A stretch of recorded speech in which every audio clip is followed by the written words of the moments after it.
All right, Laurie. Great speech. It speaks to my heart.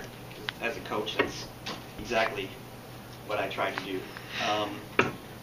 First question is, how convincing was the speaker's argument on his or her viewpoint?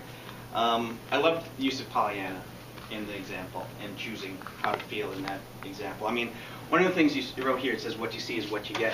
I almost would change this word and say how you see is what you get. Because with that example, Pollyanna was choosing how to feel in that moment. And it was a great use, you know, of a childhood experience or an experience that meant a lot to you. So that really spoke to me.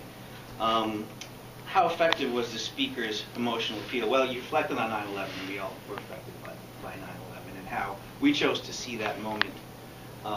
Did we break down into that moment, or did we see, and like a lot of the news stories saw at 9/11, did we see a lot of inspiring moments as well as what had happened? So that was a choice.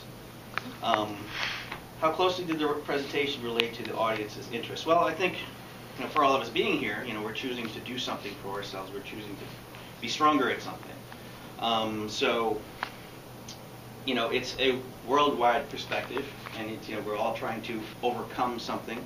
So how we choose to see these things in principle is very effective. So it definitely affects, you know, a worldwide perspective. Comment on the smoothness and effectiveness of the talk. Excellent. You know, I can see it's something that means a lot to you, and it's something that you practice in your own life. So I can see that.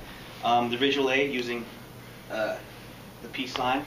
You know, great way to explain the peace line as well, and also getting to the peace, the center and your core, and letting that speak your choice.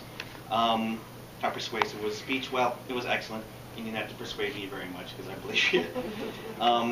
The speaker changed my opinion? No, she didn't change my opinion at all, because we have the same opinion. But I'm completely in agreement with you. And, you know, just like I can come up here and choose to feel nervous, or I can choose to feel like I'm supported. And that helps me speak. So, what else might the speaker have done to convince me? You know, I would have said, if I had any critique, it's like use some more personal examples of that. Only because the philosophical parts speak to me and things that I read, you know, but it might not speak to everybody. So maybe some more personal examples. All right. Thank you. Thank you very much.